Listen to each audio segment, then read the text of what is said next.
Kashmir News Service presents.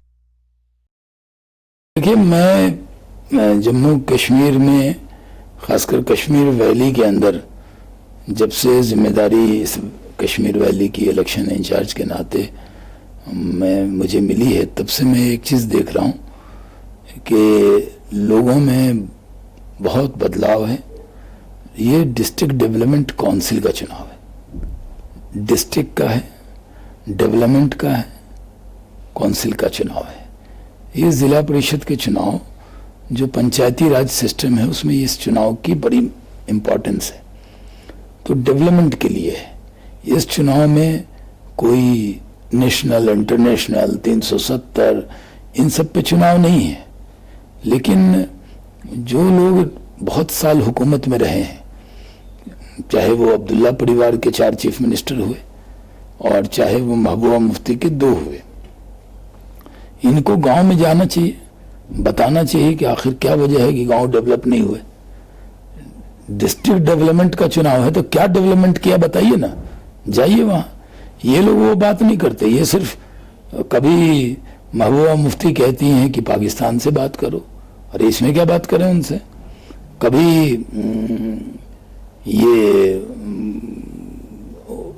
Farooq Abdullah कहते हैं कि चाइना को हम कहेंगे दखल दे, कभी ये लोग कहते हैं कि धारा 370 को रिस्टोर करेंगे। भाई ये डिस्ट्रिक्ट डेवलपमेंट का चुनाव है, ये धारा 370 का चुनाव नहीं है। आप जब आप कहते हैं रिस्टोर करेंगे, अब मैं बोलता हूं कि धारा 370 अब नहीं है ना, कहीं पर नहीं है 370, सब कानून लागू हो रहे हैं और ये पहले ही खत्म हो चुका है, तो वो भी संसद के जरिए खत्म हो चुका है। तो मैं बोलूं तो सब जुडिस, अब वो मांग करें तो सब जुडिस नहीं होगा। सुप्रीम कोर्ट में तो ये पार्लियामेंट से भी बड़ा है, एक इंस्टीट्यूशन है। पार्लियामेंट से तो बड़ा कुछ नहीं हो सकता। अगर शाबानों का भी फैसला आया था तो राजीव गांधी ने पार्लियामेंट में कानून बनाया था और जनता की सुप्रीम कोर्ट का पूरा सम्मान है, लेकिन सुप्रीम कोर्ट ने कोई स्टे दिया है क्या? सुप्रीम कोर्ट ने कोई ऑब्जर्वेशन दिया है क्या? हर मुद्दे पे जितने कानून बनते हैं उसको केस को लेके लोग सुप्रीम कोर्ट जाते हैं। अभी रीट तो सुप्रीम कोर्ट में मौजूद है। अरे मौजूद आपके प्रोग्राम के बारे में कोई चला जाए कोर्ट में और वो स्टे न दे तो आपका प्रोग्राम तो चलेगा ना। वही तो सुप्रीम कोर्ट में कोई स्टे नहीं है। जम्मू कश्मीर की जनता को बड़गलाने का काम ये पीडीपी और ये लोग ना करें, कोई स्टे नहीं है। ठीक है, हर इशू पे लोग जाते हैं, उनका हक है, गए हैं, वो फैसला वहां पर जाकर कोर्ट में होगा।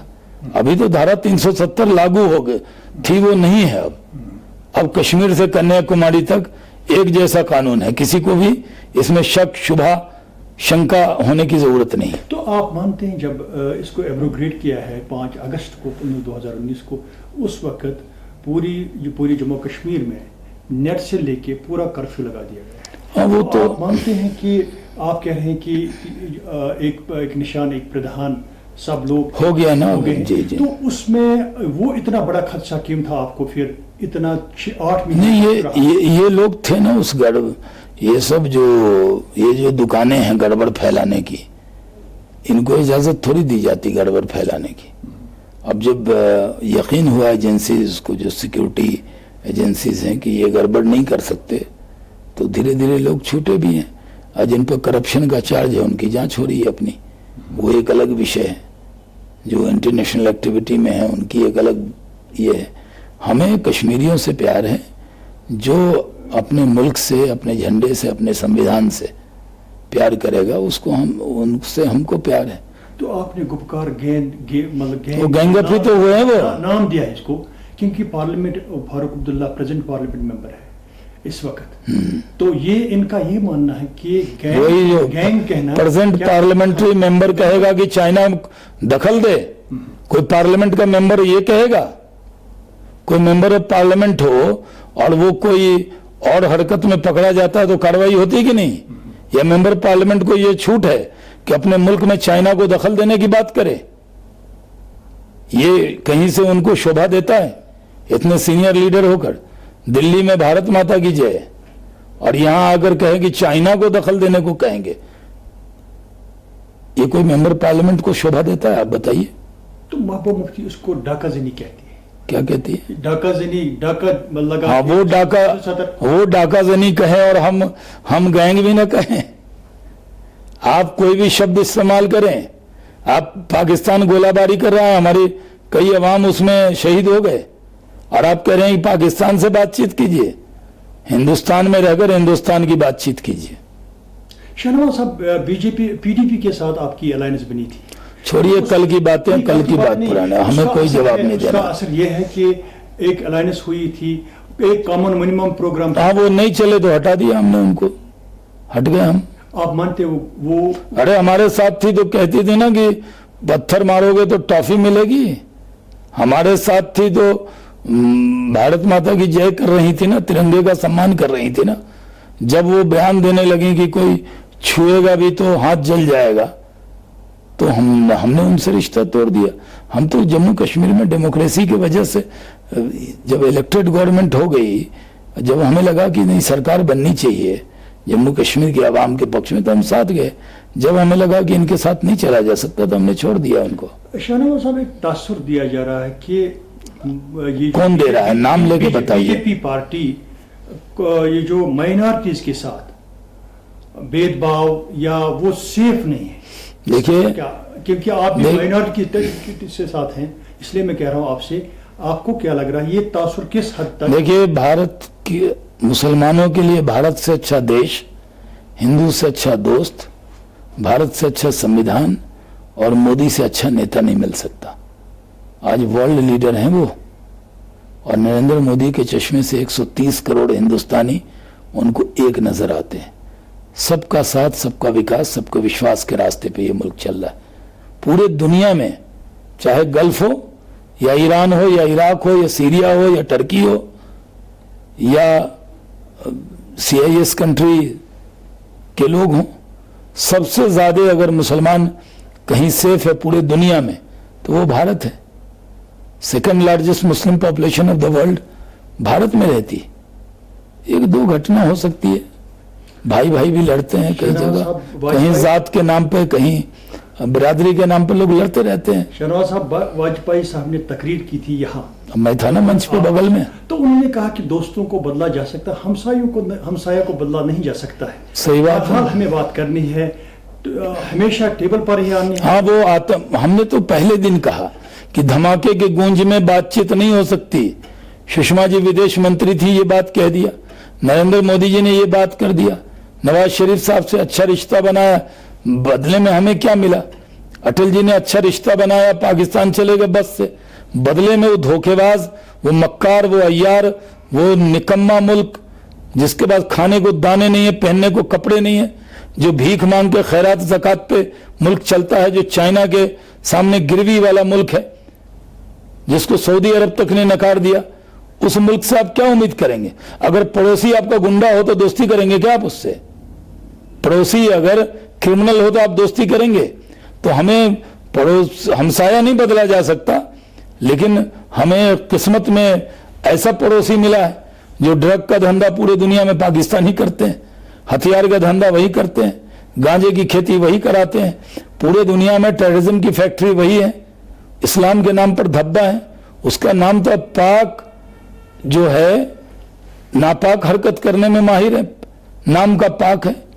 उनके यहाँ टेररिज्म से वो लोग खुद आपस में भी मारपीट पीट आपस में करते हैं। उनसे क्या बात करें? वो जिस दिन टेररिज्म से कान पकड़ के तौबा करेंगे, हम जरूर, हमें लड़ने का शौक नहीं है।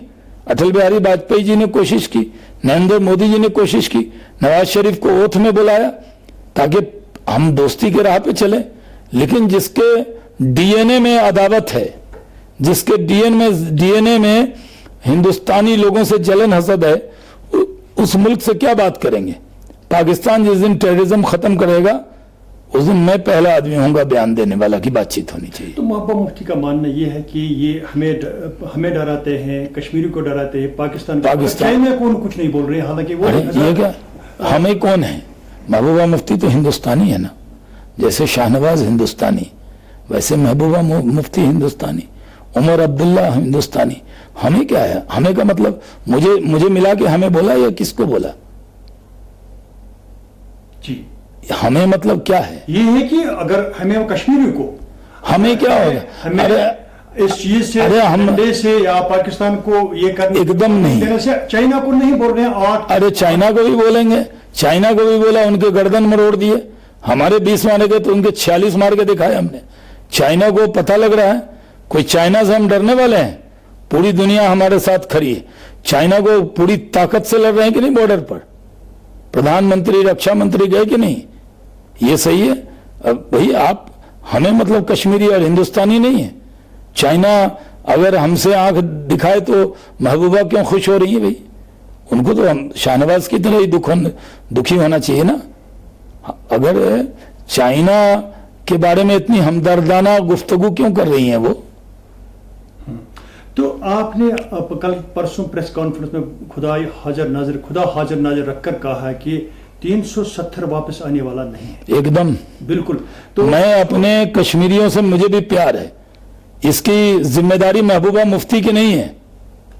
जितना प्यार महबूबा मुफ्ती उमर अब्दुल्ला को है, शाहनवाज हुसैन को भी अपने कश्मीरी भाइयों से उतना ही प्यार है। इनको वो गुमराह कर रहे हैं, इसलिए मैंने पूरी जिम्मेदारी से कहा कि 370 वापस नहीं आएगा, नहीं आएगा, नहीं आएगा। गुमराह मत कीजिए यहां के जवानों को। जिस तरह पटना के माइनॉरिटीज के लोगों का हक है इस मुल्क पे, लखनऊ वालों का हक है, वैसे आपका हक है। ये अगर यहां चिनार के पेड़ आपके, ये डल लेक आपका, तो भोपाल का तालाब भी कश्मीरियों का हक है, चार मीनार भी कश्मीरियों का हक है। हजरत बल की दरगाह आपकी, मखदूम साहब की दरगाह आपकी, तो हजरत ख्वाजा गरीब नवाज की दरगाह अजमेर में, उस पर भी जितना शाहनवाज का हक है उतना महबूबा का हक है। शाहनवाज साहब, आपको लोग मिले हैं क्या? आपको नहीं? हम तो सुबह से मिल ही रहे हैं। आपको नहीं लग रहा है कि ये जो स्टेट को बाइफरिकेट किया गया है, दो हिस्सों में? सब पुरानी बात हो, ये पुरानी बात, ये नई बात है। क्योंकि लोग इससे नाराज है कि ये एक स्टेट थी, जम्मू कश्मीर एक स्टेट थी, इसको दो हिस्सों में तकसीम करना। अब इनका वादा यह है कि फ्लोर ऑफ द हाउस इसको स्टेटहुड दिया जाएगा। तो आप वो कब तक होगा या अब जब उसके बारे में मुझे अभी कुछ बताया नहीं गया है। जब पूरी जानकारी होगी, हम कोई गुपकार गैंग वाले थोड़ी हैं जो कुछ भी बोल दें। जितना मुझे जानकारी हासिल करके बोलना है उतना बोलना है। लेकिन जम्मू कश्मीर की आवाम से हम कहना चाहते हैं, हमें भी आपसे बहुत मोहब्बत है। आप यहाँ पर अगर कोई कश्मीरी जवान चाहे आतंकवादी के हाथों मारा जाता है या कोई आतंकवादी कश्मीरी बनकर मारा जाता है तो दुख होता है। भाई उनके हाथ में हथियार की जगह कलम होना चाहिए। यहाँ के बच्चे बहुत टैलेंटेड हैं, अल्लाह ने शक्ल भी अच्छी दी है, अकल भी अच्छा दिया है। तो मैं कह रहा हूँ अपने अक्ल सलीम से फैसला लीजिए। झूठ बोल रहे हैं ये लोग। पहले इतने दिन तक कहते थे 370 को बचाएंगे, और वही कांग्रेस के साथ थे। उसमें तो कांग्रेस कहती है कि हमने तो 99% 370 में तो सब कुछ निकाल दिया था, ये मरा सांप था, ये कांग्रेस कहती है। यही फारूक अब्दुल्ला साहब, यही सरकार है। तो अब 370 हटा है, इसका फायदा उठाइए। जम्मू कश्मीर को बहुत तरक्की याफ्ता स्टेट बनाना है। और जहां तक माइनॉरिटीज की बात है तो मेरा शाहनवाज हुसैन सिर्फ बिहार के माइनॉरिटीज की फिक्र करेगा। शाहनवाज हुसैन का हक कश्मीरी भाइयों पर भी उतना ही है। उनके भी दुख में, दर्द में, खुशी में, गम में हम शामिल हैं। और हम कहते हैं कि ये जो रास्ता बता रहे हैं वो तरक्की का नहीं रास्ता है। हम जो रास्ता बता रहे हैं, आपने बहुत यकीन कर लिया महबूबा मुफ्ती उमर अब्दुल्ला, फारूक अब्दुल्ला पर। आप अपने शाहनवाज पर भी यकीन कीजिए। मैं थोड़ी गैर हूं आपका, मैं भी आपका अपना हूं। आपसे कहता हूं कि ये लोग जो कह रहे हैं वो झूठ बोल रहे हैं, मैं जो कह रहा हूं सच कह रहा हूं। अगर ये सब चुनाव तो टफ डेवलपमेंट पे है, 370 पे तो चुनाव नहीं है। लेकिन क्या करें, जब पीडीपी और ये लोग रोज कहते हैं हम 370 बहाल करेंगे, तो जवाब में हमें बताना पड़ता है कि ये झूठ बोल रहे हैं, एकदम नहीं बहाल होने वाला है। आपको वो सारे हक होंगे जो पूरे हिंदुस्तान पे होंगे। जम्मू कश्मीर हमारे शान है, आन बान है, और दुनिया की कोई ताकत हमें जम्मू कश्मीर को हिंदुस्तान से अलग नहीं कर सकता। पाकिस्तान की पीढ़ियां दर पीढ़ियां मर गई, खप गई, और आने वाली पीढ़ियां भी ये ख्वाब छोड़ दें। एक दिन हम तो इरादा अज़्म रखते हैं पाक ऑक्युपाइड कश्मीर भी चाइना ऑक्युपाइड पाकिस्तान से वापस लेने का। यानी पाकिस्तान भी अब चाइना ऑक्युपाइड पाकिस्तान है, इस्लामी जमहूरी पाकिस्तान नहीं है, वो है COP, चाइना ऑक्युपाइड पाकिस्तान।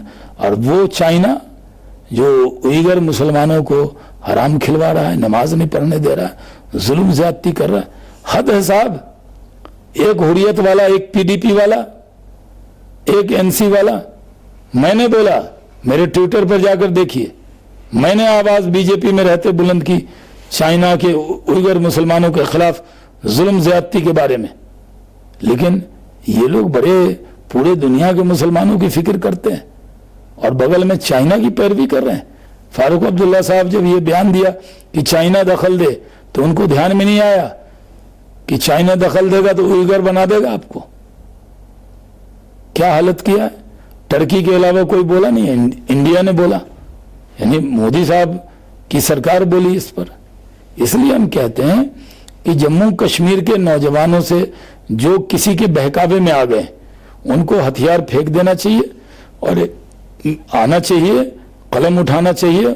हम जम्मू कश्मीर के नौजवानों को रोजगार भी देंगे।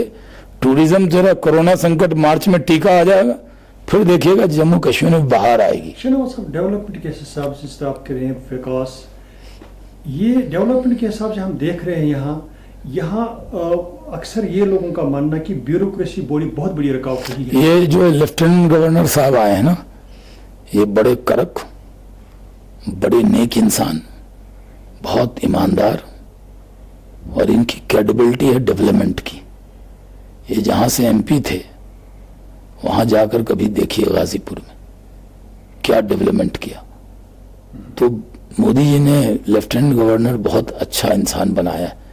यकीन कीजिए अपने, ये मैं मानता हूं कि जम्मू कश्मीर के लोगों की उम्मीद पे खड़ा उतरना, ये नरेंद्र मोदी जी की जिद है। ये जम्मू कश्मीर को डेवलप करना, ये नरेंद्र मोदी जी की जिद है। जम्मू कश्मीर के नौजवानों के हाथ में रोजगार देना, ये हमारी जिद है, हमारे प्राइम मिनिस्टर की जिद है। और जम्मू कश्मीर पूरे यूरोप से भी ज्यादा, ज़ूरिक और इंटरलागन से भी ज्यादा तरक्की करे। स्विट्जरलैंड कौन जाए हिंदुस्तानी?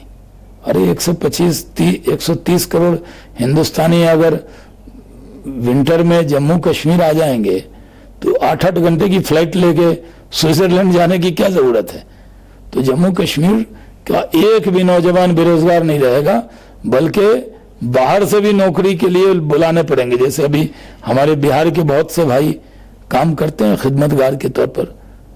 तो पॉलिटिकल प्रिजनर्स के हवाले से आपकी क्या राय है? तो उनको छोड़ा जाए, क्योंकि इनका भी हक बनता है कि उनको पार्टिसिपेट करना चाहिए इस डेमोक्रेटिक सिस्टम में, सेटअप में। तो उनको नहीं कर रहे हैं। पॉलिटिकल पार्टी तो अभी DDC का चुनाव लड़ ही रहे हैं, गैंगअप होकर लड़ रहे हैं। अभी तो बंद है। कौन बंद है? कुछ लोग हैं जो, वो सब केस मुकदमे हैं उनके, सबकी जांच पड़ताल चल रही है। वो तो कानून, जस्टिस कहते हैं, law will take on course. कानून अपना काम कर रहा है, कोई बायस्ड होकर किसी को नहीं बंद किया गया। लेकिन जो हिंदुस्तान के संविधान की इज्जत करेगा, जो तिरंगे को सलाम करेगा, जो इस मुल्क से मोहब्बत करेगा, उससे किसी भी पार्टी का हो, उससे हम मोहब्बत करेंगे। तो आखिर पर ये जो आप अब खुद आ गए हैं, लोगों से बात हुई है, तो क्या लग रहा है, ग्राउंड क्या लग रहा है आपको? अब देखिए, यहाँ तो हम बहुत मजबूत पार्टी वैली में नहीं थे और हमारे वर्कर ने बहुत शहादत भी दी है। आपको मालूम है कि हमारे बहुत से वर्कर शहीद हुए हैं। कुलगाम में मैं गया था, वहीं पर 3 मारे गए थे और फिर 6 लोग हमारे शहीद हुए हैं पूरे कुछ महीने में। तो माइनॉरिटीज के, जो मुस्लिम समाज के पूरे अलग स्टेट में जितने वर्कर एक्टिव हैं, उससे ज्यादा यहाँ एक्टिव हैं और बहुत अच्छा काम कर रहे हैं, जान को हथेली में लेकर काम कर रहे हैं। आपका ये जो अब एक अलायंस बन गई है, हम गैंग तो नहीं कह सकते हैं, अलायंस को ही इससे लगता है, देखिए ना, गैंगअप अंग्रेजी का ग्रुप बन गया है। अंग्रेजी का देखिए, वो हमें तक ये नहीं थे इस तरह, अब ये देखिए एक ही स्टेज पर आपको लग रहा है किसने लाया? सुनिए ना, किसने लाया? बिहार में महागठबंधन क्यों बना? क्योंकि कांग्रेस, RJD ये सब हमें अलग अलग लड़के नहीं हरा सकते थे, तो महागठबंधन बना, क्योंकि बीजेपी को ताकतवर मानते हैं। अब खुदा का शुक्र है कि महबूबा, उमर अब्दुल्ला और ये सब पार्टी बीजेपी को वैली में बहुत ताकतवर मानते हैं, इसलिए तो हमारे डर से तो ये इकट्ठे हुए हैं, गैंगअप हुए हैं, इसलिए तो हम कहते हैं गुपकार गैंग, तो बुरा क्यों लगता है? गैंगअप तो हुए हैं, गैंगअप नहीं हुए। एक गैंग अंग्रेजी का वर्ड है गैंग, और इन्होंने तो कश्मीर को लूटा ही है सरकार में रह के, तो गैंग नहीं कहें तो क्या कहें? ये कहते हैं कि कम्युनल फोर्स को बाहर रखना है। कम्युनल फोर्स शाहनवाज हुसैन है, इसलिए तो मैं आया हूं इनकी बात को दरकिनार कर देने के लिए। पार्टी को मैंने आपसे कहा, आपकी एजेंसी बहुत लोग देखते हैं आपकी न्यूज़ को, मैं जिम्मेदारी से कहता हूं, कश्मीरियों से बहुत मोहब्बत है।